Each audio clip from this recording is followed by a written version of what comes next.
Oi, pessoal, tudo bem com vocês? Como vocês estão?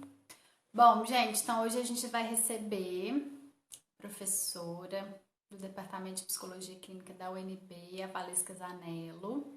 E hoje a gente vai falar sobre a objetificação sexual das mulheres e cumplicidade leal entre os homens, a masculinidade no Brasil.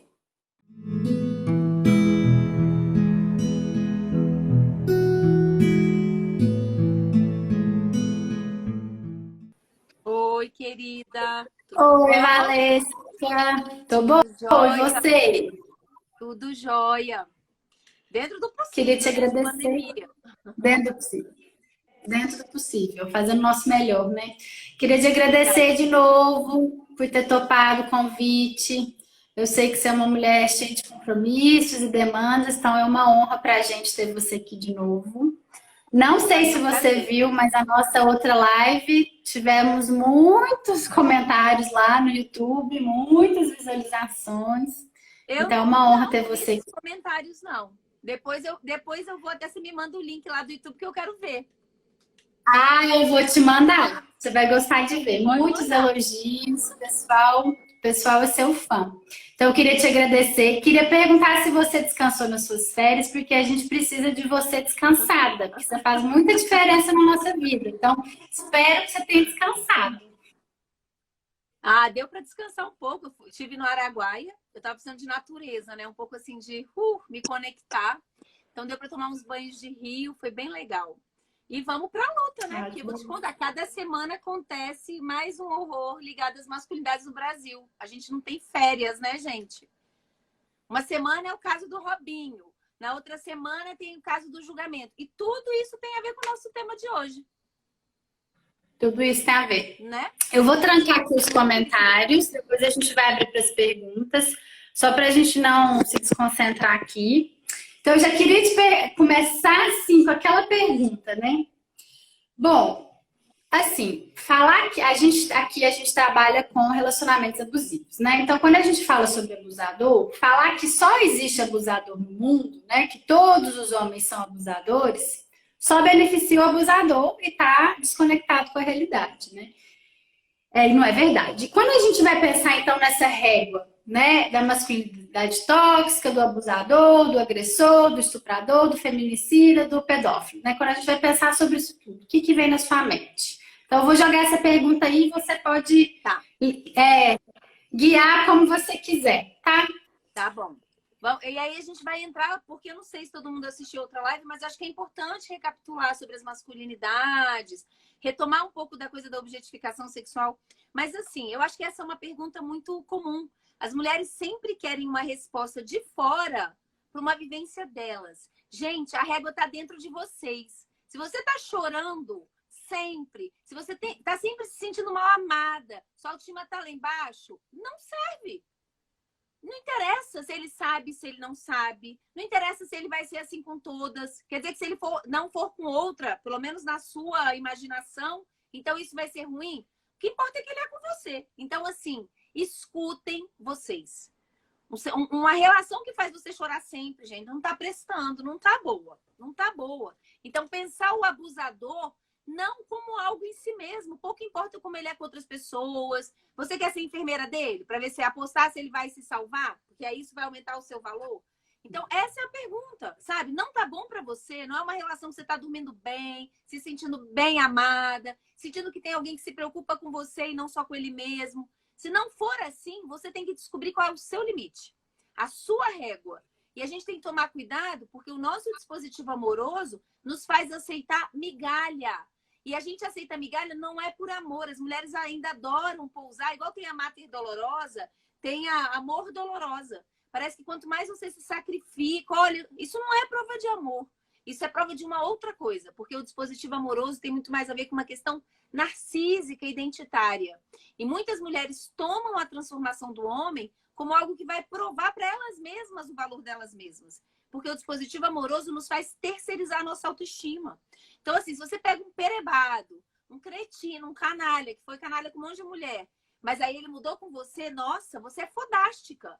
Mas por quê? Porque você está terceirizando, quer dizer, a mudança desse homem, o desejo dele por você, que leva ele a transformar, e veja que várias tecnologias de gênero, como música sertaneja, comédia romântica, nos ensinam isso. Aposte, e é péssimo, é uma péssima aprendizagem afetiva. Você vai gastar muito tempo da sua vida. Então, eu acho que a grande questão aí para as mulheres é: pare para pensar na sua régua. Tenha clareza do que dá para negociar numa relação e do que não dá. Por exemplo, um cara que fica te colocando para baixo, chamando de gorda, de burra, dá isso? Um cara que não se interessa pelo seu cotidiano, um cara que não se interessa pelo que te interessa, que isso eu já vi muito no consultório. Então, assim, sei lá, a mulher quer fazer uma pós-graduação e o cara acha que é uma perda de tempo, tem que ganhar dinheiro, por exemplo. Mas veja, uma coisa é o que ele acha importante, outra coisa é o que você acha importante. Se você é importante para ele, o que é importante para você vai ter importância para ele. Se não tem, para pensar. Então, assim, essa régua, gente, não tá fora, essa régua tá dentro. Enquanto você gasta o seu tempo tentando entender o perebado, você tá perdendo, jogando sua vida fora. Essa é uma questão. Vai doer? Vai. Eu vi algumas perguntas que você me mandou, tipo, é comum sentir falta? Claro que é, gente. Mas para pensar se é falta do perebado ou falta de ter alguém. Para pensar se não é o medo de ficar sozinha, porque a gente não aprende a ficar solitária. A gente entende que solidão é uma coisa ruim. Inclusive, para vocês terem ideia, muitas feministas afirmaram, inclusive brasileiras, que a solidão é uma arma política. Isso é uma apologia, vamos ficar sozinha? Não. Mas é uma apologia. Que a solidão é o quê? Perdi. Elas afirmaram que a solidão é o quê? É uma arma política. Uma arma política. Então, assim, você tem que aprender a estar bem. Se aparecer alguém, é um plus na tua vida. A gente é capaz de se nutrir de muitos afetos. Reescreva as suas amizades. A gente pode ter várias amigas para coisas distintas. Também não dá para ter uma amiga. Uma vai adorar ir pro baile. A outra vai ser aquela que um dia que você estiver carente vai fazer cafuné na tua cabeça, vai rir com você, vai ver uma comédia. A outra vai ser boa para uma viagem. Quer dizer, a capacidade da gente se nutrir afetivamente. Por que se centrar no amor? E é muito impressionante que mulheres com depressão, você vê que é aquela coisa, ou é amor ou a família. Então, se ela tem uma família problemática e um amor que não dá certo, gente, é o caos. Construam relações. Bom, para quem é espírita aí tudo bem, mas se você não acredita, você não escolheu a família que você tem, mas você pode construir relações muito legais. E aí depende de você, né? Se você gosta de jogar xadrez, eu tô encantada com um gambito da rainha que eu vi ontem no Netflix. Vai ser o povo do xadrez. Assistam essa série, muito legal. Porque ela é uma menina que perde a família, a mãe. Enfim, e ela reconstrói dentro de todas as tragédias da vida a relação que tem a ver com uma coisa que ela ama, que é o xadrez. Se é a dança, se é o inglês, se é, sei lá, gente. Cultivem os interesses, cultivem o investimento no mundo. Acho que esse é um ponto. A gente é capaz de ter tesão e paixão por muita coisa. Porque tentar ficar concentrando tesão num homem é bom. É bom se for bom. Mas se não for bom, é péssimo. Então, assim, poder ter paixão com muitas outras coisas é fundamental. Descolonizem o dispositivo amoroso. Porque o abusador, eu não gosto nem de falar o abusador, porque parece que é uma essência. E a masculinidade, historicamente, no Brasil, se construiu de uma forma que está adoecida. É muito raro você encontrar uma mulher heterossexual que não tenha tido relações abusivas, gente. É quase impossível, porque a masculinidade se construiu de uma forma e tem muitos privilégios. Então, é muito difícil o homem abrir mão desse lugar.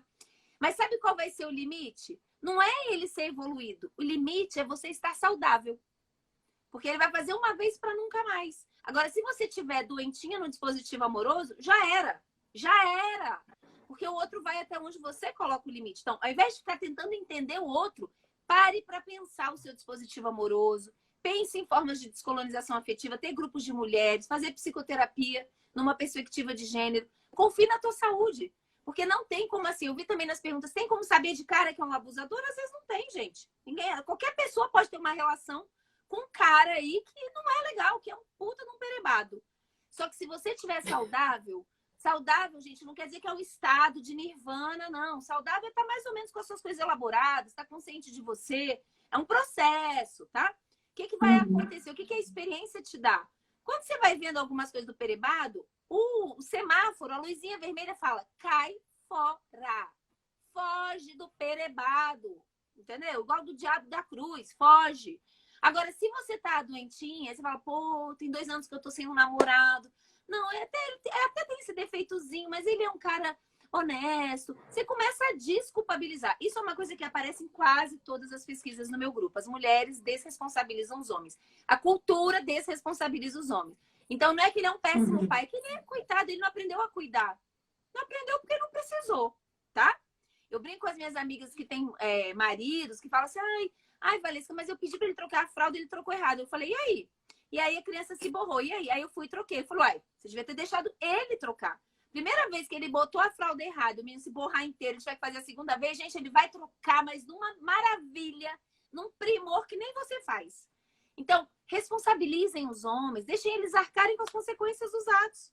Então, esse é um ponto importante. Mas, para isso, invistam na saúde mental de vocês. Porque a maior bússola existencial é você estar bem com seus sentimentos, com seus afetos e com você mesma. Pode vir o perebado que for, você pode até dar uns beijinhos, se envolver, mas na hora que começar a aparecer, você, opa, não serve, entendeu? Então, ao invés de centrar a preocupação no outro, centrem em vocês mesmas. A gente é educada no dispositivo materno ao heterocentramento. É tudo o outro. E aí tem essa coisa, vou ajudar o outro. Gente, o homem tem que querer se ajudar muito para ele mudar, tá? Muito, muito. Centrem a energia de vocês em vocês. E se perguntem sempre, tá bom? Tá legal? Pô, tô chorando muito nessa relação. Tô ficando meio... Todo final de semana tô ficando chateada. Alguma coisa aí não tá boa. E se você não estiver bem com você, esse contrato vai ser assimétrico, né? Porque você vai querer manter a todo custo. E não é manter porque você ama. É manter porque essa relação está alimentando outras coisas em você. Ligada à autoestima, questão identitária, medo de ficar sozinha. Ai, meu Deus, já tenho 33 anos, todo mundo casou, se não for esse, eu vou ficar solitária. Então, assim, é desconstruir isso. E sozinha, fazer isso sozinha é muito difícil. Busquem leituras, busquem grupos de mulheres, busquem psicoterapia. Mas eu não tenho dinheiro. Mas na sua cidade aí deve ter uma faculdade que tem psicologia, tem serviço comunitário. Gente, corre atrás. Tem oportunidades. E é isso, é o investimento. Fortaleçam a saúde mental, os sentimentos, os afetos e o descentramento do dispositivo amoroso e materno, porque é libertador. Mas é um caminho longo, não é um caminho assim, agora me desconstruir. Isso é mentira, tá? Então, esse é um ponto importante. Mais do que combater o perebado, vacinem-se contra o perebado. Acho que esse é o ponto. Porque a vacina vai mudar, digamos assim, o sistema imunológico afetivo de vocês. Isso que é o importante. Né? Que vocês podem circular, pode ter gente interessante. Mas é isso, é confiar nesse semáforo vermelho que vai dizer, opa, não tá legal. Esse cara aí, lixento. Joga fora. Foge, tá? Bom, dito isso, eu falei até demais. Vamos falar das masculinidades, né? Pode ser? Pode, vamos embora. Tô pronta. Então, um ponto importante, gente. Até a gente tem que tomar cuidado com essas palavras. Ele é um abusador. Todo homem é um abusador. Nenhum homem é nada, em termos de essência. O ser humano é marcado por uma ideia de vir a ser, de devir.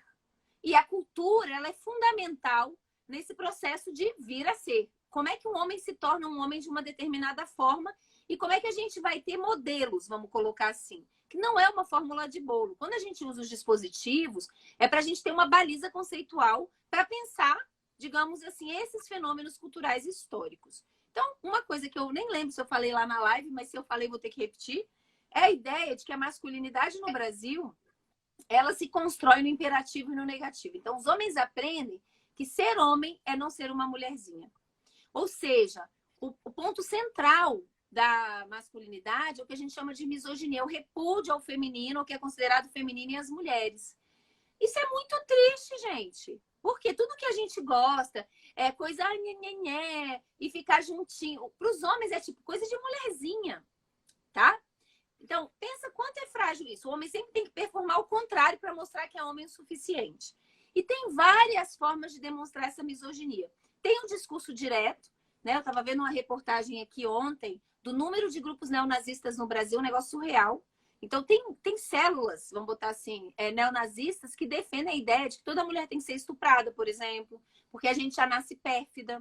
Então, estupro seria corretivo. É uma coisa surreal, mas existe no Brasil. Então, esse tipo de discurso é claramente misógino, tá?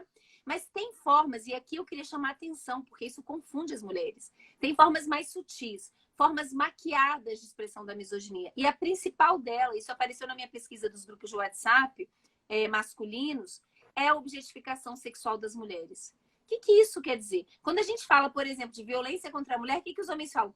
Não, mas eu amo mulher. Que amor é esse? Né? Ele tá falando do amo de comer, de fuder, de pegar. A gente tem que parar para pensar nisso. Veja, o que é a objetificação sexual das mulheres? A objetificação sexual é a transformação do outro, da outra, em coisa ou pedaço de coisa. É uma certa emocionalidade. Eu quero chamar a atenção nisso, porque nos grupos de WhatsApp ficou muito evidente que essa emocionalidade se dá com as mulheres, mas se repete com outros grupos também. Acaba sendo uma forma de ver o mundo. As piadas dos homens sempre são de objetificação sexual, seja em relação ao meio ambiente, seja ao veganismo, seja o que você... a política. É um negócio impressionante. Isso quer dizer que eles aprendem uma relação com as mulheres que tem que ser de domínio ou de controle. E não outras formas de estar junto. Podem ver que um homem, quando se apaixona, por exemplo, no bar, ele tá lá, a mulher liga. E se ele fala assim, oi, amor, gente, acabou. Ele vai sofrer bullying do grupo. O grupo vai dizer, ei, foi esse homem, pau mandado. Por que é um homem apaixonado? É um homem que perdeu o controle. Ele está sendo controlado por um sentimento, coisa de mulherzinha. Olha aí a questão do pilar central, né? Ou controlado por uma mulher, pior ainda, tá? Então, a gente precisa falar dessas questões. Isso é muito importante. E isso ocorre dentro da casa dos homens, que é uma metáfora que foi usada por um autor chamado Daniel Velzerlang, que é um francês, e que para você, a ideia é que para você passar de um cômodo para o outro, homens que já atravessaram certas provas no umbral da porta vão te testar, mas não tem um quarto final. Ou seja, a masculinidade é um saco. O cara tem que ficar provando o tempo inteiro. E provando o quê? A capacidade de objetificação sexual. Então, na escola, o garoto leva lá... Hoje não tem mais, e eu acho isso, revista impressa, mas, sei lá, um site pornô, uma Playboy. E aí vai ter uma punheta coletiva, que acontece sexualidade infantil. Se o menino não fala nada, viado. Tá? Então, mesmo homens homossexuais, isso a gente tem pesquisa que mostra isso, performam objetificação sexual. Bundão, peitão, para mostrar e ser aceito pelos pares. Porque quem avalia as mulheres são os homens e quem avalia os homens são os próprios homens. Então, essa objetificação sexual, ela é muito importante. Ela vai estar ligada a vários tipos de violência. Inclusive, o estupro, que ocorre comumente nas relações heterossexuais, que é a relação sexual sem a mulher estar com vontade, né? Eu não lembro se eu falei na live, mas assim, em 20 anos de clínica, eu nunca atendi uma mulher heterossexual, nunca, gente, nunca. Que nunca tenha transado pelo menos uma vez, eu sendo muito boazinha nessa conta, sem estar com vontade. O que nós, mulheres heterossexuais, aprendemos? A usar o corpo como objeto de barganha. Ah, o cara tá de mau humor. Aí você vai dar uma exemplo e deixar ele calmo. Ah, tem 3 semanas que você não transa. Meu Deus, ele vai transar com outra, a culpa ainda é minha. E transa. Então, assim, isso afeta a saúde mental das mulheres. Quer dizer, esse cara que tá contigo, ele se interessa pelo seu prazer, se você tá afim ou não, né? Porque a falta de desejo pode ser sintoma de muitas coisas, inclusive de que a relação tá ruim. Você não tem tesão por aquele perebado. Então, assim, falar dessas questões eu acho que é muito importante. Ter um olhar que abra para outras questões. Mas você ia falar alguma coisa? O que você ia me perguntar, Juliana? Porque você falou de alguns exemplos dessa objetificação de forma mais sutil, né? E muitas pacientes minhas que estão em relacionamentos abusivos, elas relatam que o parceiro não olha no olho delas. E eu acho isso tão significativo, né? Porque é uma objetificação, porque objeto não tem olho, pra gente olhar no olho, né? Então, eu fico pensando se isso também não é um exemplo, né? Objeto não tem face, não tem cara, né? Em francês a gente fala visage. Então, assim, e é por isso que grande parte, por exemplo, das memes ou das fotos, geralmente compartilhadas nos grupos de WhatsApp, não são só mulheres, são pedaços de mulheres, muita bunda, muito peito, sabe? São objetos, são pessoas sem cara. Não são pessoas, vamos botar assim. Mas eu acho que tem uma coisa problemática nisso, né? Que eu falei também de como é que isso confunde as mulheres, porque as mulheres se subjetivam na prateleira do amor. Então, e essa prateleira é mediada por um ideal estético, branco, louro, magro e jovem. E quanto pior lugar, mais você é vista sob a égide, né? Sob a perspectiva da objetificação sexual. Então, quem está no pior lugar? Mulheres negras, gordas, velhas, indígenas, com deficiência. Você serve para ser fodida, mas você não serve para ser assumida. E o que o cara vai dizer? Não, eu não estou preparado para ter uma relação. Mas aí ele aparece na sua casa às 2 horas. E sabe o que eles falam? É lanchinho.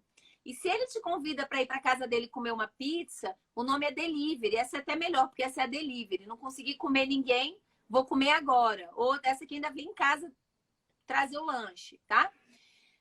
O que é importante dizer? É que a gente aprende a se validar tanto pela chancela de ser escolhida para uma relação na prateleira do amor, que muitas mulheres que estão no lugar ruim da prateleira acabam praticando a auto-objetificação na esperança de ser escolhida. E geralmente a auto-objetificação, na verdade, interpela a objetificação do homem. Então é muito triste, porque é uma tentativa ainda de barganhar, de ter um capital, e esse capital dentro da prateleira do amor é um capital corporal. Então se a mulher tem um corpo, tem um peitão, ela tenta, né? Você pode ver, gente, quando vocês vão pra balada aí onde vocês moram. É uma coisa impressionante. Eu tenho uma amiga minha que fala assim, gente, você vai pra balada, você faz etnografia. Porque eu fico, meu Deus. Tipo assim, aqui em Brasília tem uma festa que eu adoro, que não tá tendo agora, mas vai voltar a ter, se as deusas quiserem, que é numa piscina de ondas. Uma piscina de ondas da década de 80, gente. Então é festa nos 80, mas vocês imaginem, é piscina mesmo. Vocês acham que dá pra ir com um salto deste tamanho? Vai cair, você vai se machucar. Eu vou de sapatênis, vai dançar. E a mulherada vai assim, é inacreditável, não dá para dançar com uma roupa que se ela respirar fundo, estoura. Com certeza, essa roupa não está sendo por prazer de corporal, mas o prazer de sentir que tem um olho desejando. Vejam, esse é um exemplo sempre que eu gosto de dar. O que faz? Se você pegar uma criancinha e enfiar a calcinha na bunda, o que ela vai fazer? Ela vai tirar, menino ou menina. É desagradável. O que faz uma mulher com 18 anos falar, eu adoro usar fio dental? A gente já teve uma subjetivação do corpo. Porque não é o prazer de ter algo enfiado. É o prazer de quê? De se perceber como objeto de desejo do outro. Porque a gente aprende que o nosso valor tem a ver com a possibilidade de barganhar com esse corpo para ter uma boa chance na prateleira. Então, por isso eu não gosto de cultura do estupro, tá, gente? Que é uma coisa que está circulando muito. Por que eu não gosto de cultura do estupro? Porque os homens, em geral, falam, eu nunca estuprei. Porque ele acha que estupro é ter aquele estranho na rua que te atacou. Grande parte dos estupros ocorrem dentro de casa com crianças que são menores de 13 anos, 54%, e a maior parte do estupro nem está nessa estatística, que é o estupro marital, que a gente precisa falar, Sim. que não tem sido desnaturalizado e veio com a história da colonização do Brasil junto com os portugueses e a Igreja Católica. Então, assim, isso é muito complexo. Quer dizer, desnaturalizar violências que são invisibilizadas também faz parte da promoção da saúde mental. As mulheres aprendem que permitir certos abusos é o preço que elas precisam pagar para conquistar e manter uma relação. E não precisa ser assim. Agora, tem que ser assim se para você a vivência que você tem no dispositivo amoroso é, caramba, se eu ficar sozinha é o fim da minha vida. Vejam que as músicas sertanejas cantam isso, gente. A mulher termina uma relação e ela fica contando 126 cabides vazios. Pelo amor das deusas. Isso não quer dizer que você não vai chorar, sentir. Mas olha, tem muitas coisas legais na vida. Muitas, né? Então, se descentrar dessa expectativa de que o amor romântico é tudo, e se não tiver aquilo ali, vai ser o fim, já te coloca num lugar de vulnerabilidade pro cara, se ele não... Eu não gosto de dizer que ele é abusivo, mas para ele se tornar na relação abusivo. Porque o limite tá... A sua régua tá sem régua, né?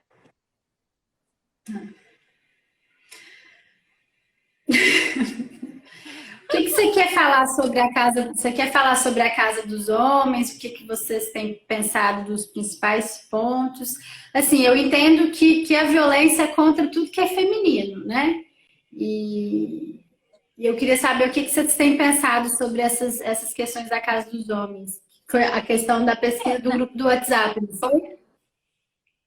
Então, na verdade, não é uma violência contra o feminino, é tipo um repúdio. Ele tem que mostrar assim, se mulher é sentimental, então ele tem que ser grosseirão. Se a mulher, entendeu? Se a mulher se cuida, então macho que é macho não se cuida. Então, você tá entendendo? Gente, é vazio. Como é negativo e imperativo, é vazio em si mesmo, não tem uma coisa afirmativa, né? Agora, sim, eu acho que a gente pode pensar na questão dos grupos de WhatsApp, várias coisas que apareceram. Então, a primeira delas, e a categoria mais importante, foi a objetificação sexual das mulheres, como eu falei. E me impressionou porque veio com 3 interseccionalidades importantes. A primeira foi a lipofobia. Então, assim, uma ridicularização das mulheres gordas. Muitas imagens, assim, tinha uma mulher que era gorda e uma magrinha. E tinha, assim, leves, a magrinha e pesades. Aí todo mundo, kkkk. Aí vídeos de mulheres gordas transando com um homem bem magrinho, um homem em cima dela fazendo assim, ó. E aí estoura. Aí todo mundo morre de rir. Gente, é ridículo. Mas é muito violento. Então, para as mulheres que são gordas, pensem, as violências que vocês já sofreram, que vocês não entenderam aquele cara que sumiu. Lipofobia mesmo. Eu acho que ajuda a nomear muita coisa. Né? A segunda interseccionalidade que apareceu foi o racismo.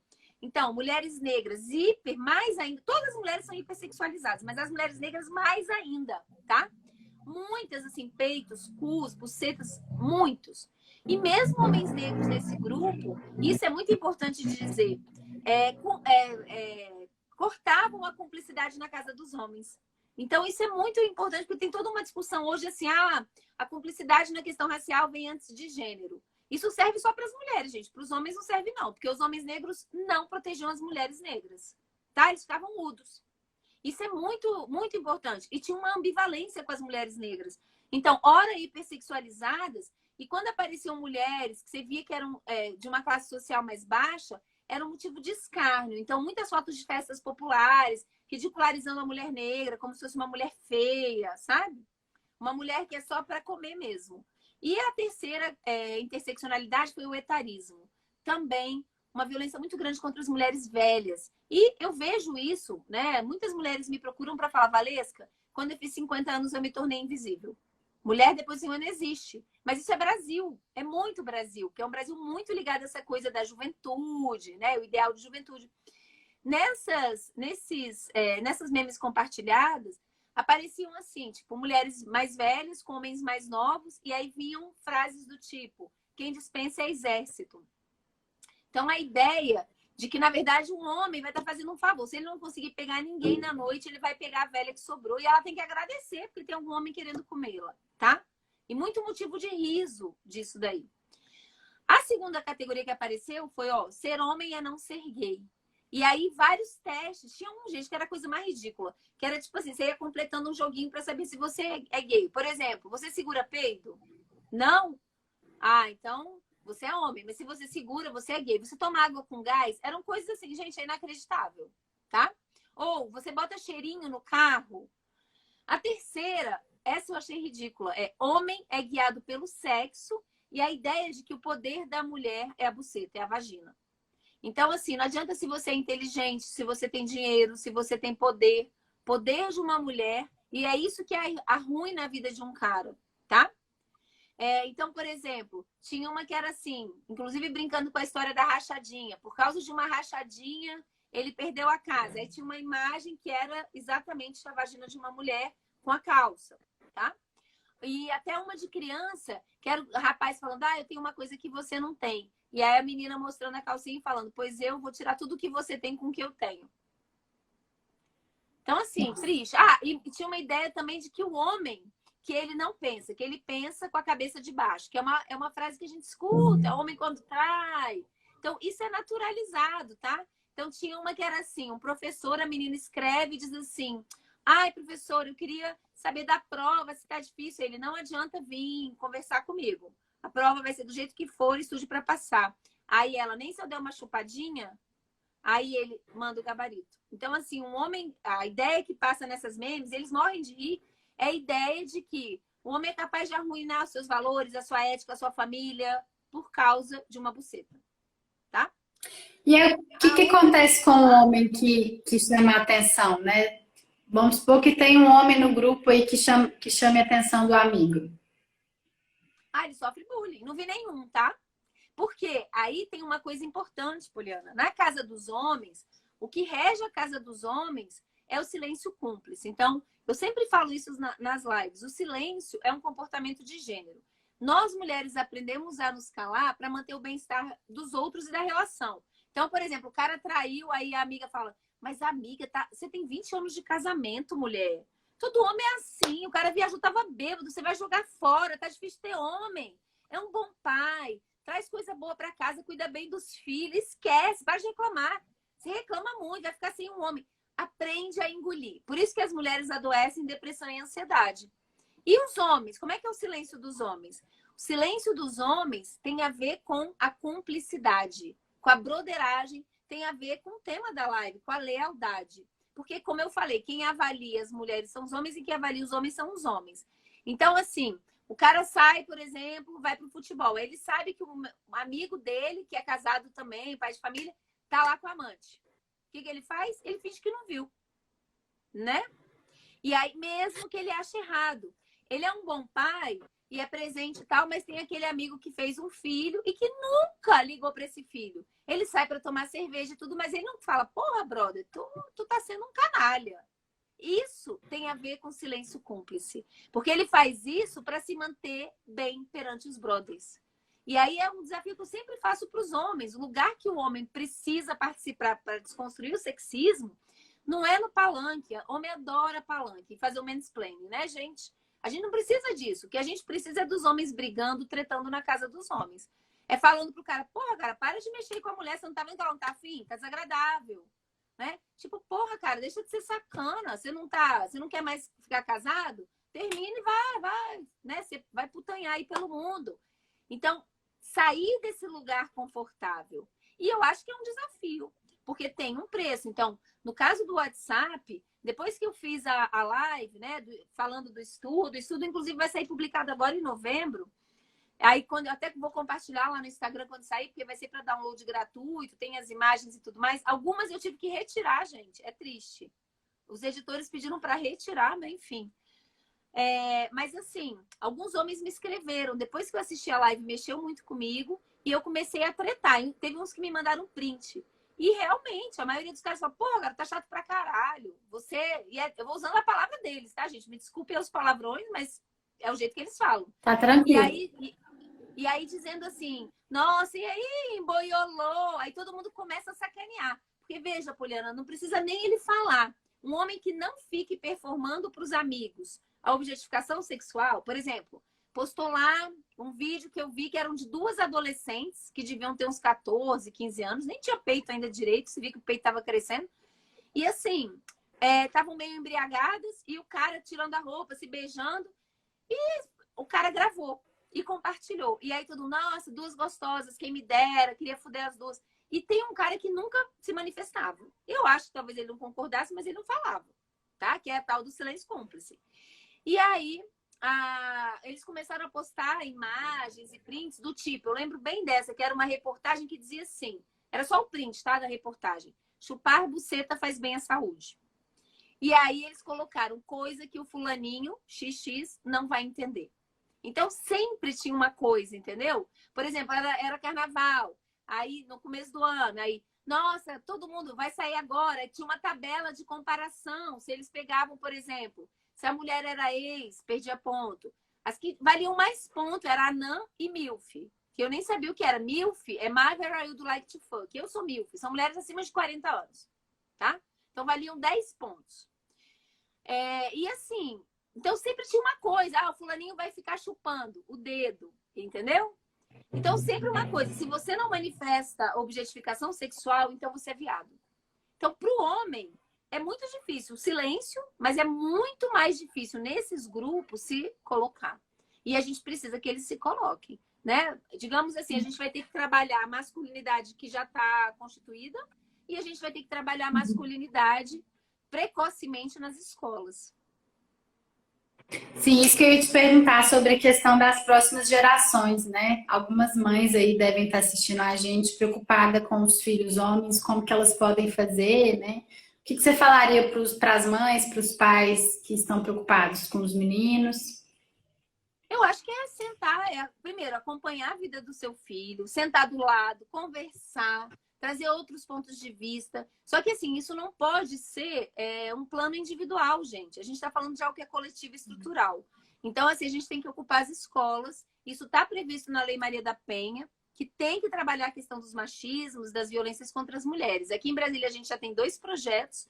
Então, pense aí na região de vocês, de articular a universidade, escola pública. A gente tem que ocupar espaço.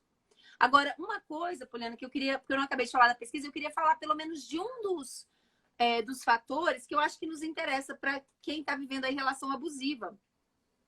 Que foi a última categoria, que é rir de forma cúmplice de violências cometidas contra as mulheres. Essa foi a que eu achei pior, tá, gente? Eu achei nojento.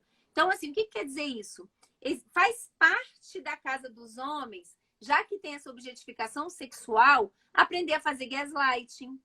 Então, assim, quando eles mentem, eles contam as mentiras e todo mundo morre de rir, tá? Um exemplo, né? Isso eu até botei no artigo. O cara mandou a foto de uma mulher, tinha uma Kombi e tinha uma mulher passando com um short que mostrava uma partezinha da bunda. E aí ele manda um áudio dizendo assim, parecia um senhor, ele dizendo, gente, eu tô aqui com a fulana, com a esposa, e ela acabou aqui, tava me dando um tapa, não sei o quê, brigando, que eu tava olhando essa imagem. E aí eu falei para ela, que foi? Não tô olhando nada, é porque eu nunca vi uma Kombi com roda de Opala. Que mulher que vai saber o que é uma roda de Opala? Então o cara faz um gaslight e ridiculariza essa mulher perante os amigos, tá? Tinha uma outra que era o seguinte, era uma foto de várias mulheres assim num lago, como se fosse um rio, sei lá, de biquíni, aí tinha pacote 7 de setembro, onde supostamente era um pacote para poder ir para pescaria, e aí dizia, você paga R$ 480, tem direito a 2 putas, uísque, cerveja à vontade, 2 litros de água com cheiro de peixe e uma nobrista para sujar seu carro. Então, assim, aí era uma piada, tipo, a gente vai mentir que a gente vai pescar quando a gente vai para a orgia, tá?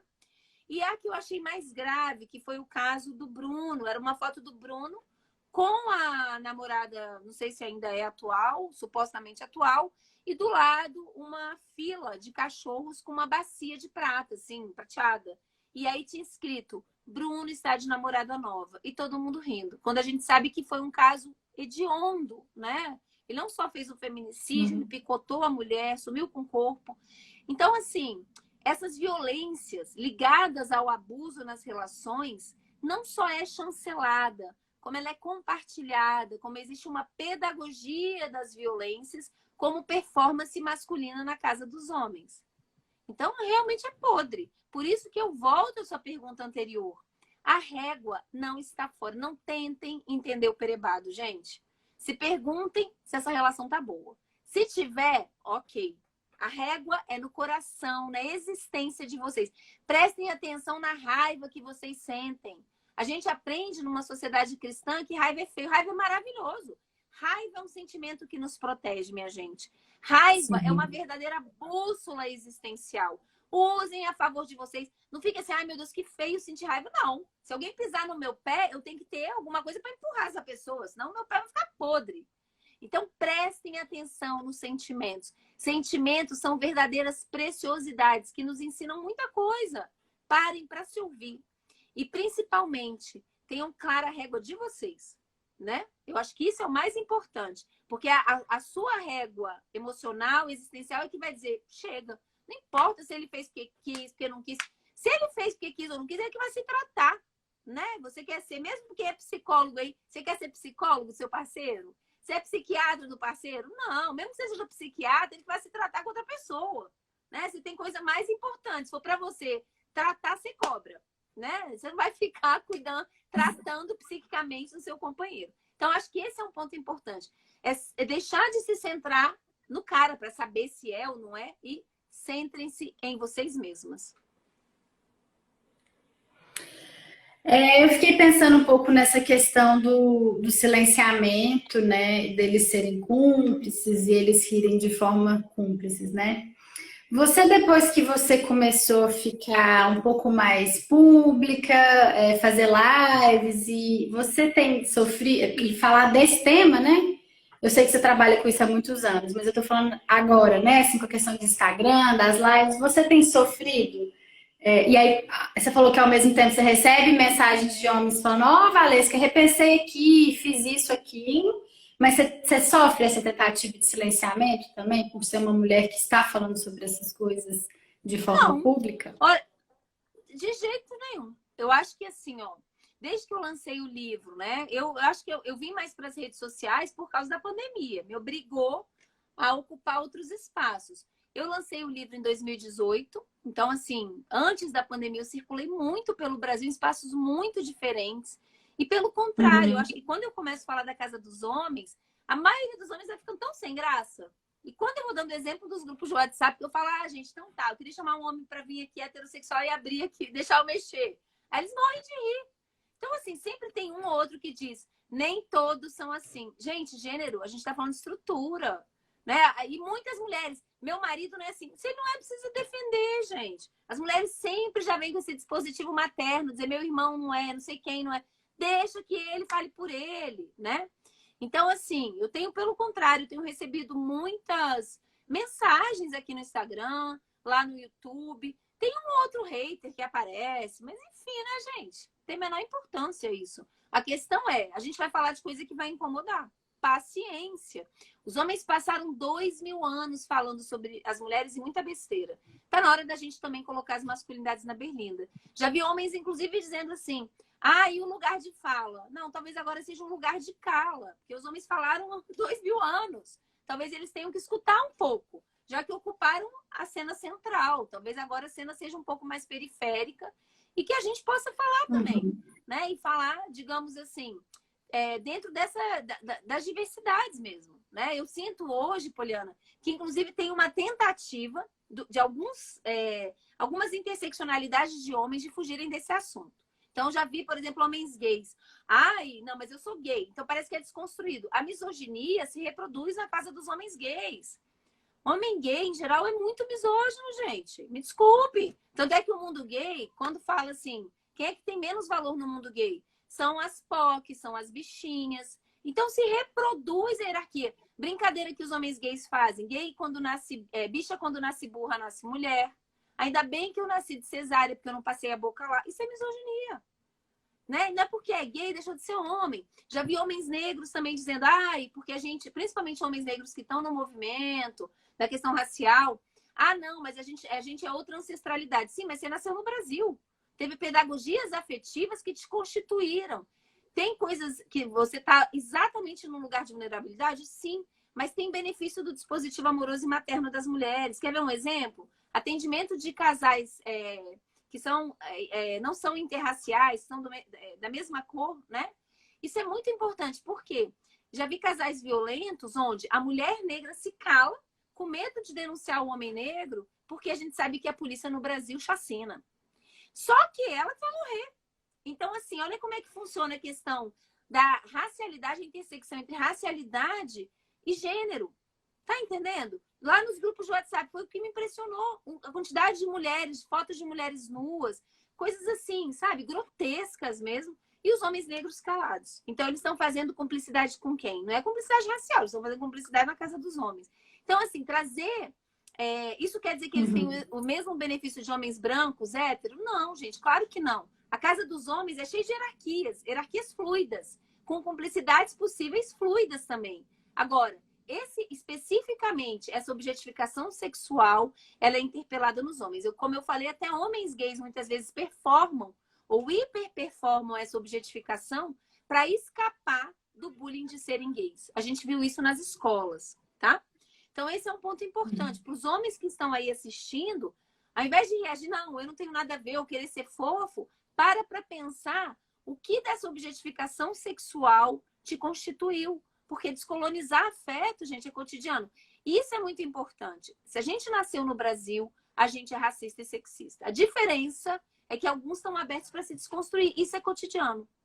Né? Eu acho que é um ponto importante. Quando a gente diz assim, não, a gente fechou a porta para aprender alguma coisa.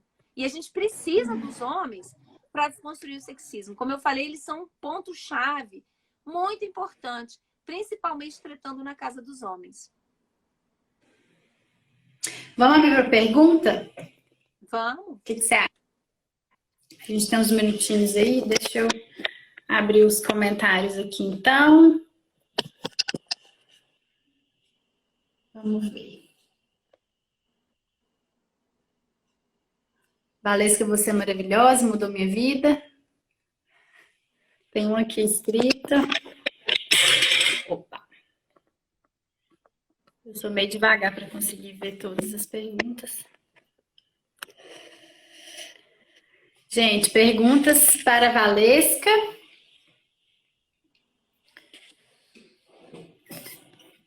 Quem tem? Por enquanto, só os elogios. A Melissa falou que fica até sem palavras.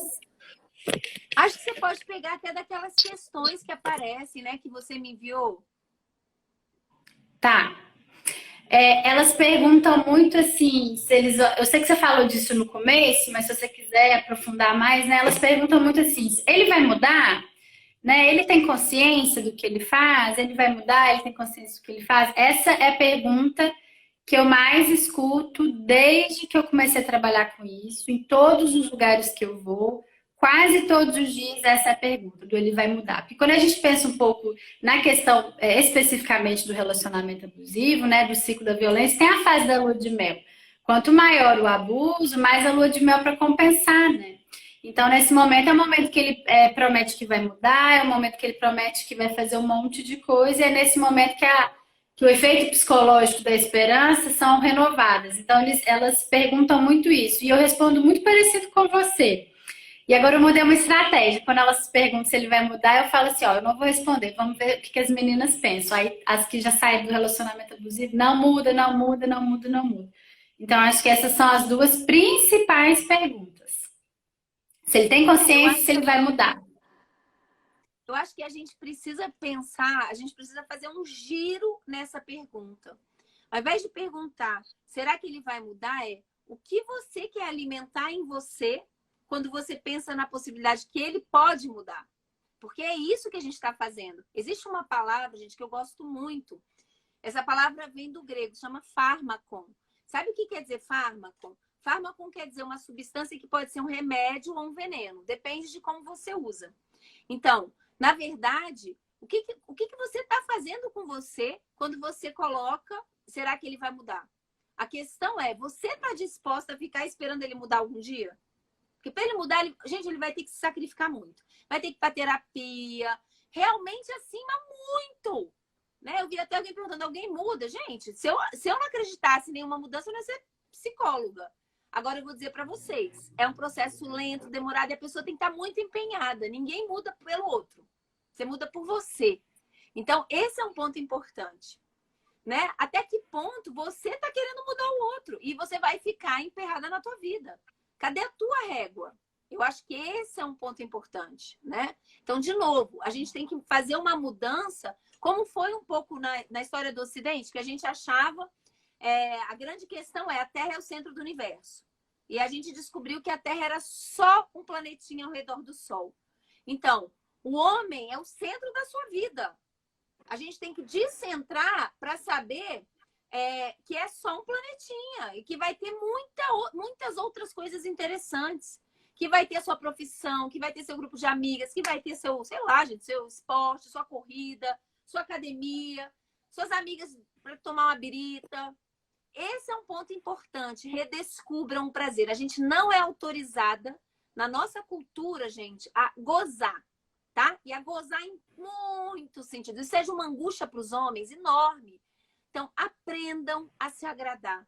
Quantas mulheres eu já não atendi que me diziam assim, eu vou dar exemplos, que diziam assim, ai, Valesca, e mulheres com grana, tá? Às vezes. E aí assim, ai, Valesca, ele nunca vai ver o filme que eu gosto no sábado. Sim, aí eu lembro que uma delas eu falei, vem cá, criatura, tu não sabe dirigir, não? Ela saiu de lá morrendo de ela. Você é foda, né? Eu falei, não, peraí. Você vai deixar a realização do seu desejo na mão de outra pessoa? Ops! Percebe? Quer dizer, vamos voltar aí. Se o outro não quer fazer com você, cabe a você fazer. Então, esse é um ponto importante, gente, tá? É descentrar. A gente é amor-centrada. E a gente é amor-centrada porque todas as pedagogias afetivas da nossa cultura nos ensinam que o amor é a coisa mais importante, que o nosso valor de mulher é chancelado por a gente ser escolhida. Vejam, quando a gente não se sente escolhida, a gente se sente preterida.